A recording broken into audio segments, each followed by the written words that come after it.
পরের দিন সকালে উঠে আমি সারপ্রাইজ, কারণ আঙ্কেল বলল ওনার সাথে আজকে অফিসে যেতে হবে, যে কারণে আমি রেডি হয়ে নিলাম।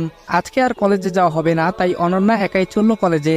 আঙ্কেল বলল চলো এখন। আমি বললাম আচ্ছা চলুন। আমি আর আঙ্কেল ওনার গাড়ি নিয়ে রওনা হলাম অফিসের দিকে। জ্যামের কারণে অফিসে পৌঁছাতে একটু লেট হয়ে যায়। আঙ্কেল ম্যানেজার সাহেবকে বললেন আমাকে অফিসটা ঘুরিয়ে দেখাতে, তাই আমি ম্যানেজারের সাথে অফিসটা ঘুরে দেখতে লাগলাম। দেখলাম অনেকের কাজের গতি স্লো, ঠিক মতো কাজ করছে না, কিন্তু আমি কাউকে কিছু বললাম না, শুধু দেখে গেলাম। আর সম্পূর্ণ অফিস ঘুরে আঙ্কেলের রুমে পৌঁছে দেখলাম আঙ্কেল একাই আছেন। তাই আমি আঙ্কেলকে বললাম আঙ্কেল অফিসের লোকদের কাজের গতি অনেক কম। আঙ্কেল বললেন ওদের তো কাজ সঠিকভাবে করা উচিত, বেতনও অনেক বেশি দেওয়া হয়। এদিকে অনন্যা কলেজে আমাদের আড্ডার স্থানে চলে গেল। তখন রীতা অনন্যাকে বলল কিরে আবির আসলো না আজকে? অনন্যা বলল সে বাবার সাথে অফিসে গিয়েছে। রীতা বলল আচ্ছা। অপরদিকে আমান সাহেব আবিরকে সব বুঝিয়ে দিচ্ছে, আর তিনি বলছেন এখন থেকে প্রায় সময় তুমি অফিসে আসবে, তাহলে আমিও একটু মুক্তি পাবো।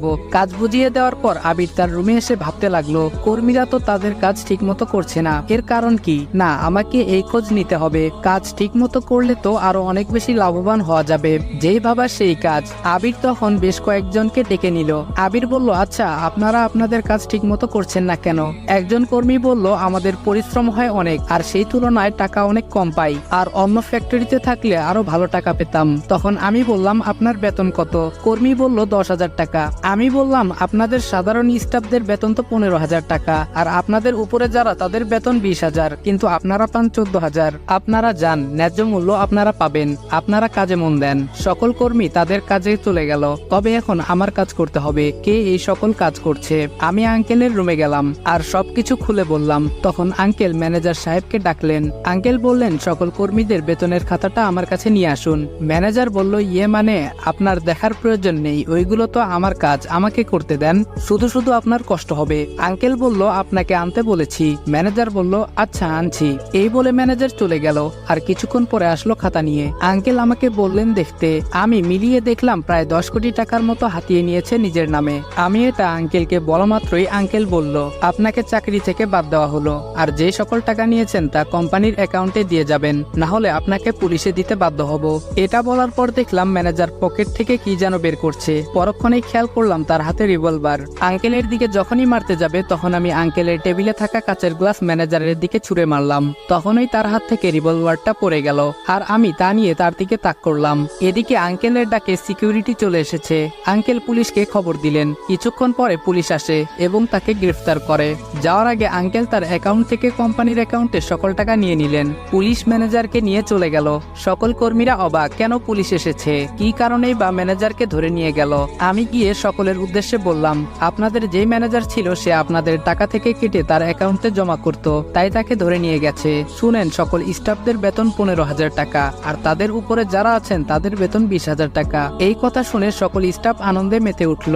আমি আরো বললাম এখন থেকে যদি ভালো মতো কাজ করেন তাহলে আপনাদের বেতন আরো বাড়ানো হবে। সবাই বলল এখন থেকে আমরা আমাদের সর্বোচ্চ দিয়ে কাজ করব। আমি বললাম তাহলে যে যার মতো কাজে চলে যান। তখন সবাই যে যার মতো কাজ করতে লাগলো। সেদিনের মতো আমি আর আঙ্কেল বাসায় চলে আসলাম। আসতে রাত হলো, তাই আমি আর আঙ্কেল ফ্রেশ হয়ে রাতের খাবার খাওয়ার জন্য খাবার টেবিলে গেলাম। আঙ্কেল বলল এখন তো নতুন ম্যানেজার লাগবে। আমি বললাম হুম। আন্টি এবং অনন্যা বলল নতুন ম্যানেজার লাগবে মানে আগের জন কই গেল? তখন আঙ্কেল সব খুলে বলল। আমি বললাম পত্রিকায় বিজ্ঞাপন দিয়ে দেই, তাহলে ম্যানেজার পাওয়া যাবে। আঙ্কেল বললেন আচ্ছা ঠিক আছে। পরের দিন আঙ্কেল একাই অফিসে গেলেন, কারণ আমি আজকে কলেজে যাব। তাই আমরা দুজন মানে আমি আর অনন্যা কলেজে গেলাম, আর কি প্রতিদিনের ন্যায় আড্ডা দেওয়া। আমি বললাম আচ্ছা তোদের ইচ্ছা কি, বড় হয়ে কি করবি? ছেলে ফ্রেন্ড 3 জন বলল আব্দুল্লাহ গ্রুপ অফ ইন্ডাস্ট্রিতে চাকরি করব। আরেকজন বলল আমার বাবার ব্যবসা করব। আর মেয়েগুলার কথা কি বলবো, ওরা স্বামীটা বসে বসে খাবে। মজা করে বললাম আপনাদের তো বলাই হয়নি, রাহাত আর মেহেদি দুজনে সাইমা আর আমার স্কুল জীবনের বেস্ট ফ্রেন্ড লামিয়ার সাথে প্রেম করছে। সেই দিনের মতো ক্লাস করে বাসায় চলে আসলাম। রাতের খাবার খেয়ে আমি মনে মনে ভাবতেছি ভাইয়া আমার সাথে এমন কেন করলো, আমি তো তার কিছু করি নাই, যে কারণে আমাকে বাসা থেকে বের করে দিল, তাও আবার কোনো এক মিথ্যা অপবাদে। আমি কি আর কখনোই আবার আগের জায়গায় যেতে পারবো না? সারা জীবন কি এভাবেই থাকতে হবে কোনো এক মিথ্যা অপবাদ নিয়ে? এটা চিন্তা করে চোখে পানি চলে আসলো। আজকাল নিজের চোখটাও বিশ্বাসঘাতকতা করে, না চাইলেও কেন যেন চোখের পানি চলে আসে। অনেক দিন তো হলো মায়ের সম্পর্কে জানি না, তাই আমি আমার ফুফাতো ভাইকে ফোন দিলাম, আর পরক্ষণেই সে রিসিভ করলো। আমি বললাম কেমন আছোস? হাসান বলল, ভালো আছি, কিন্তু আপনাকে তো চিনতে পারলাম না। আমি বললাম, আমি আবির। মা কেমন আছে? হাসান বলল, তেমন ভালো না, তোর কথা অনেক বলে, তবে শুন, তোর এই ব্যাপারে বাহিরের কেউ জানে না। যদি কেউ তোর কথা জিজ্ঞাসা করে তাহলে কিছু একটা বলে দেয়। এই তো সেদিন আমি তোদের বাসায় যাই, আর দেখি রায়পুরে তোর যেই খালামণি থাকতেন তারা এসেছেন। তখন তিনি তোর কথা বলেছিল। খালামণি জিজ্ঞেস করেছিল, আপু, তোমার ছোট ছেলে মানে আবিরকে তো দেখছি না। তখন তোমার আম্মু বলল, ও, সে তো ওর ভাইয়ের সাথে রাগ করে বাসা থেকে চলে গেছে। একদিন মারামারি করেছিল আবির, তাই ওকে ওর ভাই মারে, অনেক কথা বলে, যে কারণে বাসা থেকে চলে যায়, আর কেমন যেন বাসার আলোটা নিভে যায়। এই বলে আম্মু কান্না করে দিল, আর বলল, আবার যে কবে ফিরে আসবে আল্লাহ জানে। হাসান বলল, সেখানে থাকার কিছুক্ষণ পরে আমি চলে আসি, আর তুই বল কেমন আছোস, কোনো টাকা লাগলে বলিস। আমি মনে মনে বললাম, এই হলো বন্ধুত্ব, যেখানে সবকিছুই ক্ষুদ্র। আমি হাসানকে বললাম, আমি ভালো আছি, আর আমার টাকার কোনো প্রয়োজন নেই। হাসান বলল, আচ্ছা, লাগলে বলবি। আমি বললাম, ঠিক আছে। আরো কিছুক্ষণ কথা বলে ফোনটা কেটে দিলাম, আর মায়ের কথা শুনতে ইচ্ছে করছিল, তাই মার ফোনেই ফোন দিলাম, কিন্তু ফোনটা তো বন্ধ। এখন কি করি? ও, ভাবির ফোনে ফোন দিয়ে দেখি কি করা যায়। যেই বাবা সেই কাজ, তাই ভাবির ফোনে ফোন দিলাম। ফোন রিসিভ হলো। আপনারা হয়তো ভাবছেন কেন হাসানকে বললাম না মাকে ফোন দিতে, কারণ হাসান বাড়িতে নেই, তাই তার ফোন দিয়ে কথা বলতে পারিনি। গল্পে ফিরা যাক। আমি বললাম, হ্যালো, কেমন আছো ভাবি? ভাবি বলল, কে? আবির। আমি ভালোই আছি, তুমি কেমন আছো? আমি বললাম, ভালোই আছি। মা কই? মার কাছে একটু দেওয়া যাবে? মার কথা শুনতে অনেক ইচ্ছে করতেছে। আর ভাইয়া কই?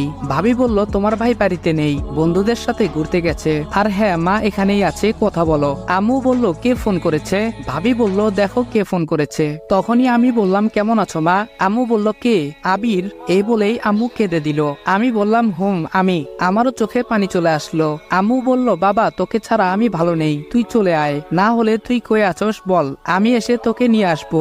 আমি বললাম, না আম্মু, যে অপবাদ নিয়ে আমি এসেছি তা মিথ্যা প্রমাণ না করা পর্যন্ত আমি আসবো না। তবে চিন্তা করো না, আমি ভালো আছি অনেক। আর বেশিক্ষণ কথা বলতে পারলাম না, কারণ আর কিছুক্ষণ কথা বললে আমি নিজেকে কন্ট্রোল করতে পারতাম না। সেই দিনের মতো ঘুমিয়ে গেলাম। পরের দিন কলেজে না গিয়ে আঙ্কেলের সাথে অফিসে গেলাম। অফিসে গিয়ে আমি অবাক, কারণ আজকে সকল কর্মীরা তাদের কাজে মনোযোগী। তা দেখে আমি আর আঙ্কেল অনেক খুশি। কিন্তু এভাবে তো আর চলে না, একজন ম্যানেজার লাগবে। তাই পত্রিকায় বিজ্ঞাপন দেওয়া হলো। এ গ্রুপ অফ ইন্ডাস্ট্রি, অনন্যাদের কোম্পানির নাম। এর জন্য ম্যানেজার নিয়োগ দেওয়া হবে, আর 2 দিন পরে ইন্টারভিউ। আপনাদের কাছ থেকে 2 দিন ক্রপ করি। 2 দিন পর আঙ্কেল আমাকে ইন্টারভিউ নিতে বলে, যে কারণে আমি ইন্টারভিউ নিতে যাই। বলে রাখা ভালো, আমি এক জায়গায় গিয়েছিলাম, যে কারণে আসতে একটু লেট হয়ে যায়। আমি গিয়ে চতুর্থ ব্যক্তিকে ম্যানেজার পদ দিলাম। ওহ, আপনারা তো বুঝতে পারছেন না, চলেন ফ্ল্যাশব্যাকে যাই। এদিকে 8-10 জন লোক বসে আছে, কখন ইন্টারভিউ শুরু হবে। তারা একে অপরের সাথে কথা বলছে। প্রথম জন, আজকাল চাকুরির যে অবস্থা, ঘুষ ছাড়া চাকুরি খুব কষ্টকর। দ্বিতীয় জন বলল, আমি 10 লক্ষ টাকা জমিয়ে রেখেছি ভালো কোনো চাকুরির জন্য। তৃতীয় জন বলল, এখন টাকাই সব, টাকা দিলে চাকরি হবে, না হলে নাই, আপনি চাকরি পেলে কি করবেন? চতুর্থ জন বলল, সব জায়গায় টাকা দেখে না, অনেক জায়গায় যোগ্যতা দেখে, আর আমি নিজের জন্য না, এই কোম্পানির জন্য যা করার করব, কেননা এর দ্বারাই আমার জীবন চলবে। যে কারণে এখানে চাকরি হলে আমি আমার সর্বোচ্চ দিয়ে কাজ করব, এমনকি জীবনও দিয়ে দিব। পঞ্চম জন বলল, আমি এখানে কাজ করে নিজের জীবন গড়ব। আরো কয়েকজন আরো অনেক কথা বলল, আর আমি ওদের সাথে বসে ওদের কথা শুনছিলাম। তবে মাস্ক পরে থাকায় অফিসের কেউ চিনতে পারেনি। আরো একটা কারণ আছে, কেননা আমি অফিসে এর আগে মাত্র একদিন এসেছিলাম। তো উপরের বর্ণনা অনুযায়ী যখন আমি চতুর্থ ব্যক্তিকে সিলেক্ট করলাম, তখন কয়েকজন বলল, আপনি না আমাদের সাথে ইন্টারভিউ দিতে এসেছেন? তখন আমি বললাম, আমি আপনাদের ইন্টারভিউ নিতে এসেছিলাম, আর ওর কথা ঠিক আছে, যে কারণে তাকে সিলেকশন করেছি। আমি তাকে নিয়ে গেলাম আঙ্কেলের রুমে, সব কথা বলে তাকে অ্যাপয়েন্টমেন্ট লেটার দিলাম, আর বললাম কালকে থেকে ডিউটিতে আসতে। পরের দিন আঙ্কেল অফিসে গেল না, তাই আমি একাই গেলাম অফিসে। ধরতে গেলে আমি বস। অফিসে গিয়ে আমার কেবিনে বসতেই অয়ন বলল, স্যার আসতে পারি? আমি বললাম, আসো। অয়ন বলল, ধন্যবাদ স্যার। স্যার, আমার কি কাজ করতে হবে বলেন। আমি তাকে তার কাজ বুঝিয়ে দিলাম। এখন হয়তো আপনারা ভাবছেন অয়নকে। অয়ন হলো এখন নতুন ম্যানেজার, যাকে কালকে নিয়োগ দেওয়া হয়েছে।